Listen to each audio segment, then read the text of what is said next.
All right, welcome back, everyone. We're ready for another deep dive. And this time, we're going to tackle something a little different. Oh, Yeah, we're going all the way back to the book of Proverbs, okay. specifically chapter 3. Yeah. Which is, people know Proverbs is like this source of, Wisdom literature. yeah, exactly, full of advice and all these sayings about how to live a good life, I guess. But Yeah. is that really is that still something we can get something from, today, Yeah. like thousands of years later? Yeah. I mean, it's interesting, right? I think the pursuit of wisdom is something that's always been important to people, Yeah. regardless of, what time period they lived in or what culture they came from. Right. And Proverbs 3, like you said, it really jumps right in, like it's not messing around. Like right away it says, get wisdom. Yeah. It's like almost an order. It is, get understanding. Like, whoa, okay, I'm trying. Yeah. And it's not just about like, having a lot of information or facts. Yeah, it's more than that.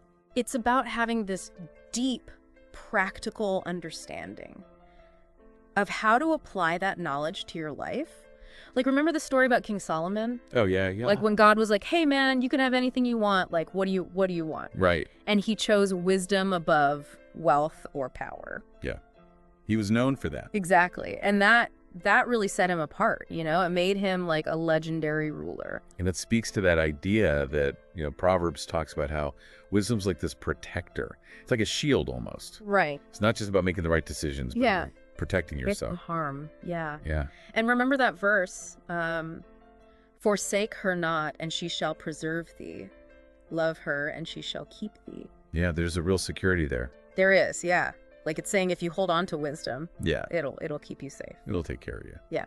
Okay, so then is wisdom something we like acquire? Like you collect a set of rules or something? Yeah. Or is it more like something that you cultivate like over time? That's a good question. Like how does Proverbs 3 talk about that?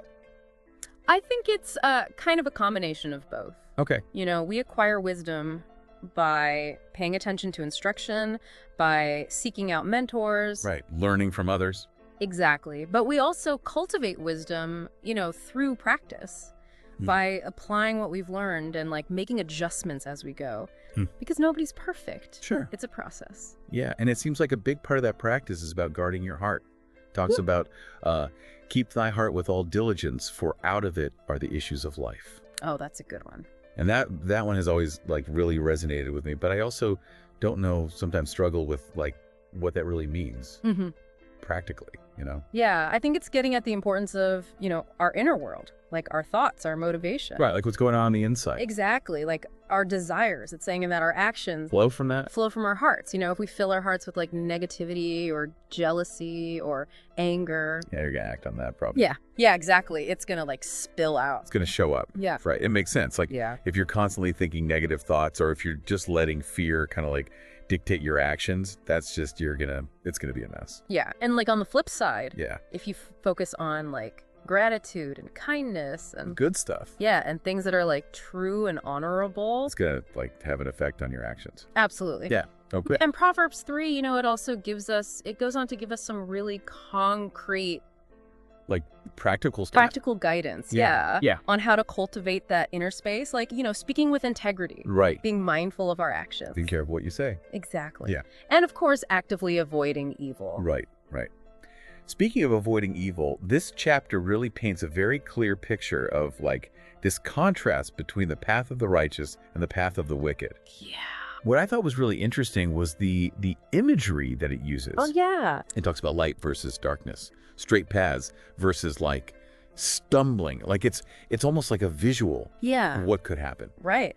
And the consequences of our choices. Yeah. Yeah, exactly. Yeah, that's a power. It is powerful. And then for those who do, choose the path of wisdom, Proverbs 3 is like, hey, you get some rewards too. It does. It promises some pretty incredible rewards. Yeah. Like it talks about long life and honor and grace Yeah. and even a crown of glory. Oh. So are these like, literal rewards or are they more symbolic? I think, they can be interpreted on both levels, right? Sure. On a practical level, like living wisely does tend to lead to like A better life. a longer and healthier life. Yeah. And wise decisions often result in greater respect from Right. others. Like people will honor you. Yeah. But I also think these rewards, they also point to like a deeper sense of fulfillment. Right. Like a life that is rich in purpose and meaning. It's like that crown of glory, you know? Yeah. It comes from like living in alignment with your values. Living a good, wise life. Huh. Okay, so we've kind of gone through Proverbs 3. We've explored this idea of wisdom, what it is, how to get it. The practices. Yeah, the practices that help you cultivate it, the rewards that come with it. Yeah. But I'm still thinking, we live in this world that's just like bombarded with information. Information overload. Constantly. Yeah. So how do we even, know what true wisdom even is? Yeah. Among all of this? Like, what would you say is, the first step for someone who's like, okay, I want to apply this to my life? That is the challenge, isn't it? It is. We are just bombarded with information and opinions. Left and right. Conflicting perspectives. Yeah. I think the first step, and maybe the most important one, is to cultivate a discerning heart. What does that mean? So Proverbs 3, right, it says, trust in the Lord with all your heart and lean not on your own understanding. Right. And that's not just a religious statement. It's like an invitation to step outside of our limited perspectives. Yeah. And to seek a higher source of wisdom, whether that's through prayer or meditation or connecting with something greater than ourselves, because it's from that place, from that groundedness, that inner knowing that we can begin to sift through all the noise. Yeah, find what's real. And find the path that really resonates with our truest selves. Awesome. Well, thank you so much for coming on this deep dive with us and exploring the book of Proverbs. Yeah, it's been a pleasure. And we will see you all next time for another deep dive. All right.